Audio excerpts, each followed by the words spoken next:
Jail में बंद खूंखार अपराधियों को मानवता के आधार पर अपनी पत्नी से मिलने और बच्चा पैदा करने के लिए भी पैरोल मिलती है। जेल में बंद खूंखार अपराधियों को मानवता के आधार पर बिरयानी खाने की भी छूट मिलती है। जेल में बंद खूंखार आतंकवादियों अपराधियों को मानवता के आधार पर इबादत करने की छूट मिलती है, अपनी पसंद का कपड़ा पहनने की छूट मिलती है, त्योहार मनाने की छूट मिलती है।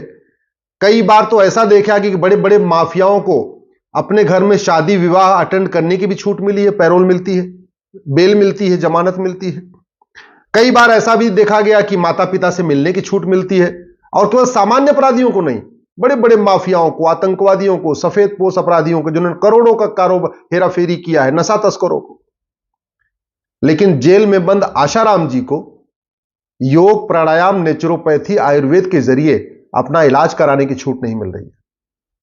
और कितने आश्चर्य की बात है, उनकी तबीयत खराब हो रही है, वो कह रहे हैं कि हमको योग, प्राणायाम, नेचुरोपैथी, आयुर्वेद के जरिए इलाज कराना है, और जज साहब उनको एम्स में भेज रहे हैं जहां एलोपैथी से इलाज हो रहा है। पता नहीं जजों की ये बात उनके मन में ऐसा क्यों बैठ गई है कि एलोपैथी ही बढ़िया इलाज है। जज साहब ने कभी चरक संहिता पढ़ी नहीं, कभी महर्षि सुश्रुत को पढ़ा नहीं, कभी आचार्य भावप्रकाश को पढ़ा नहीं, महर्षि वाग्भट को पढ़ा नहीं, महर्षि शारंगधर को पढ़ा नहीं, महर्षि माधवकर को पढ़ा नहीं। तो उनको लगता है एम्स में जो एलोपैथी से इलाज होता है वही बढ़िया होता है, योग, प्राणायाम, नेचुरोपैथी तो बेकार है। तो मैं अपना उदाहरण बता देता हूं।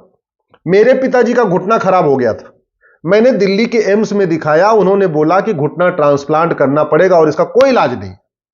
मैंने राम मनोहर लोहिया में दिखाया, दिल्ली में बड़ा हॉस्पिटल है, डॉक्टरों ने बोला घुटना ट्रांसप्लांट करना पड़ेगा, इसका कोई इलाज नहीं। दिल्ली के सबसे बड़े प्राइवेट हॉस्पिटल में पिताजी को दिखाया, उन्होंने बोला घुटना ट्रांसप्लांट करना पड़ेगा और इसका कोई इलाज नहीं। मैं अपने पिताजी को पतंजलि ले गया हरिद्वार, मात्र 10 दिन के अंदर उनका घुटना ठीक हो गया। 2 साल बीत चुके हैं, पिताजी आराम से टहल रहे हैं, घूम रहे हैं, अब उनको कोई दिक्कत नहीं। और वहां जब ले गए हम तो उनका घुटना का इलाज तो हुआ, उनके कमर में दर्द था वो भी ठीक हो गया, उनकी रीढ़ की हड्डियों में दर्द था वो भी ठीक हो गया, उनके नीचे जांघों में दर्द बना रहता था वो भी ठीक हो गया। तो कहने के मतलब गए थे एक बीमारी का इलाज कराने, 3 बीमारियां बोनस में ठीक हो गई। यह इफेक्ट होता है योग, प्राणायाम, नेचुरोपैथी का, आहार विहार का, आयुर्वेद का। लेकिन चूंकि जजेस हमारे देश के वो या तो कॉन्वेंट एजुकेटेड है या मैकाले की शिक्षा से उन्होंने पढ़ाई किया है, तो वो जानते भी नहीं है कि योग प्राणायाम कितना चमत्कारिक होता है, आयुर्वेद कितना चमत्कारिक होता है। अब बार बार आशाराम जी कह रहे हैं कि हमको नेचुरोपैथी से इलाज कराने दो, हमको योग प्राणायाम से करने दो, हमको अपनी जो आहार चिकित्सा होती है वो लेने दो, हमको आयुर्वेद के जरिए हमको ठीक होने दो। वो कह रहे नहीं, आप एम्स से जाओ, बस एम्स जाओ और सिंथेटिक दवाई खाओ। और सबसे बड़ी बात यह, आतंकवादियों को भी अपनी पत्नी से मिलने दिया जाता है, लेकिन आशाराम जी को अपनी पत्नी से नहीं मिलने दिया जाता। आतंकवादियों को भी अपने बच्चों से मिलने दिया जाता है, आशाराम जी को अपने बेटे से नहीं मिलने दिया जा रहा है। आतंकवादियों को भी अपनी बेटी से मिलने दिया जाता है, आशाराम जी को अपनी बेटी से नहीं मिलने दिया जाता। यह गुलामी की जो न्यायिक व्यवस्था है ना, यह किसी को जिसको मन चाहे जैसी सजा दे दे, पूरी तरीके से फ्री है। जज की कोई अकाउंटेबिलिटी नहीं है, जज के लिए कोई सेट नॉर्म्स नहीं है। वही जज एक अपराधी के साथ दूसरे तरीके से व्यवहार करती है, दूसरे के साथ दूसरे तरीके से व्यवहार करती है। और जहां तक ये जो घटना हुई जिसलिए आशाराम जी जेल में है, मैंने पूछा, मेरे पास बहुत सारे लोग आए, आज तक जिन लोगों ने आरोप लगाया था उनका narco polygraph brain mapping test भी नहीं हुआ है। मतलब जो उन्होंने मुंह से आरोप लगाया, जो गवाही दिया, उसी गवाही के आधार पे यह सजा चल रही है। अरे कम से कम एक बार वेरीफाई कर लेते दोनों पक्षों की, आशाराम जी का भी नार्को टेस्ट करा लेते और जिसने आरोप लगाया उसका भी नार्को पॉलीग्राफ ब्रेन मैपिंग करा लेते। आशाराम के बेटे का भी narco test polygraph brain mapping करा लेते और जिसने आरोप लगाया है उसका भी narco test polygraph brain mapping करा लेते। केवल ओरल गवाही के आधार पे, मौखिक गवाही के आधार पे, ना कोई मेडिकल रिपोर्ट है और कोई चीजें है नहीं, केवल मौखिक गवाही के आधार पे लगातार मुकदमा चलता जा रहा है आज तक। जबकि हमारे पास साइंस है, हमारे पास नार्को की व्यवस्था है, ब्रेन मैपिंग की व्यवस्था है, पॉलीग्राफ की व्यवस्था है। अरे दोनों का कर लो और चलो एक बार प्रूव भी हो गया, मैंने मान लिया कि आशाराम जी ही दोषी हैं, तो दोषी तो अजमल कसाब भी था, दोषी तो बड़े बड़े माफिया डॉन भी हैं, ये दोषी तो लालू प्रसाद यादव भी हैं। लालू प्रसाद यादव दोषी है ना, उनको कैसे बेल मिली हुई है, बाहर घूम रहे हो तो पार्टी बना रहे हो, तो पार्टी का प्रचार कर रहे हैं। मतलब लालू यादव को पार्टी का प्रचार करने, टिकट बांटने, घूमने के लिए, सिंगापुर में इलाज करने के लिए बेल मिल सकती है। और आशाराम जी को वो कह रहे हैं कि भैया हमको एक काम करो, बस एम्स में मत भेजो, हमको एलोपैथी से इलाज मत कराओ, हमको कहीं भी ऐसी जगह भेज दो जहां आयुर्वेदिक इलाज होता हो। उनको नहीं मिलेगी।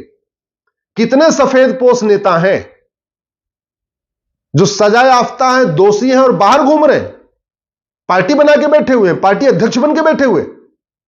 और एक बेचारे आशाराम जी जिन्होंने पूरी जिंदगी घर वापसी कराई, पूरी जिंदगी उन्होंने आदिवासियों के एरिया में जा जाके मिशनरियों को रोका, धर्मांतरण रोका, घुसपैठ को रोका, जो कन्वर्ट हो गए थे उनकी घर वापसी कराई, उनको यह दंड मिल रहा है, उनको इतनी सजा मिल रही है।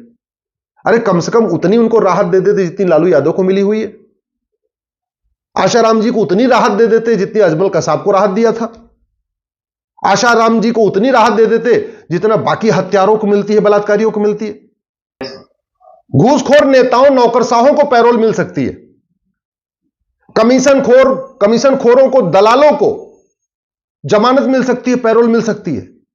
नशा तस्करों को जमानत मिल सकती है और पैरोल मिल सकती है। मानव तस्करों को जमानत मिल सकती है, पैरोल मिल सकती है, अपने परिवार से मिलने दिया जा सकता है।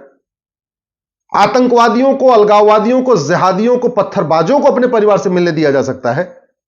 माओवादियों, नक्सलियों को अपने परिवार से मिलने दिया जा सकता है। लेकिन आशाराम जी को अपने बेटे से मिलने नहीं दिया जाएगा।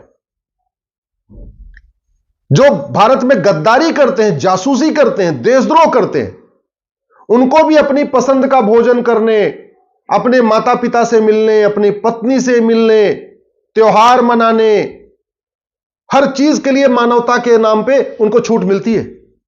लेकिन आशाराम जी ने इतना बड़ा क्राइम कर दिया, इतना बड़ा क्राइम कर दिया है कि ना बेटे से मिलने दिया जाएगा, ना पत्नी से मिलने दिया जाएगा, ना बेटी से मिलने दिया जाएगा, और बाकी तो छोड़ो, इलाज भी नहीं कराने दिया जाएगा। और इलाज कहेंगे विदेशी इलाज कराओ, एलोपैथी में, स्वदेशी इलाज मत कराओ। जिसने पूरी जिंदगी स्वदेशी को आगे बढ़ाया है, उस व्यक्ति को फोर्स किया जा रहा है कि नहीं, तुम विदेशी इलाज कराओ, विदेशी चिकित्सा व्यवस्था यानी एलोपैथिक में इलाज कराओ, स्वदेशी चिकित्सा यानी योग प्राणायाम में इलाज मत कराओ, नेचुरोपैथी में इलाज मत कराओ। मैं जज साहब से हाथ जोड़ के निवेदन करता हूं, आपने बड़े मुकदमे देखे होंगे, आपने बहुत फैसले दिए होंगे, एक बार याद रखिएगा, अगर आशाराम जी दोषी हैं, ये तो आप जानते होंगे, अगर आप बिना नार्को पॉलीग्राफ ब्रेन मैपिंग के भी समझ गए हैं कि आशाराम जी दोषी हैं, तो चलो हम भी मान लेते हैं दोषी हैं। लेकिन क्या उन्होंने अजमल कसाब से ज्यादा अपराध किया? क्या उन्होंने 1000 करोड़ का चारा घोटाला किया है? क्या उन्होंने 70,000 करोड़ का कॉमनवेल्थ घोटाला किया है? क्या उन्होंने 1,76,000 करोड़ का 2G घोटाला किया? क्या उन्होंने 1,86,000 करोड़ का कोयला घोटाला किया? क्या उन्होंने आदर्श घोटाला किया? अरे एक से बढ़कर एक घोटाले हुए। किसी नेता को तो आज तक नहीं रोका कोर्ट ने कि नहीं, अपने परिवार से नहीं मिल सकते। नेताओं को तो इवन घर से बना बनाया भोजन की छूट मिली हुई है। कितने सारे ऐसे नेता हैं जो जेल में बंद हैं, उनको घर से बना हुआ बन के भोजन आता है, इतनी छूट मिल रही है। और एक व्यक्ति जो बूढ़ा हो चुका है, शरीर से अस्वस्थ है, और केवल इतनी मांग कर रहा है कि हमको योग प्राणायाम नेचुरोपैथी में इलाज करा दो, केवल हमारा आयुर्वेद में इलाज करा दो। इस अवस्था में भारत छोड़ के कहीं भाग नहीं जाएंगे। इस अवस्था में ऐसा भी नहीं है कि वो किसी और का मर्डर कर देंगे। इस अवस्था में और कुछ तो कर नहीं सकते, कम से कम मानवता के आधार पे। और आशाराम जी के पुराने कार्यों को देख लीजिए, लाखों लोगों की घर वापसी कराई उन्होंने, लाखों लोगों को धर्मांतरित होने से बचाया है। दलितों और आदिवासियों के बीच में एक बार आप जाके सुनिए, आपको पता चलेगा उन्होंने क्या क्या काम किया हुआ है। प्लीज हाथ जोड़ता हूं, थोड़ी सी उनके ऊपर भी दया करिए।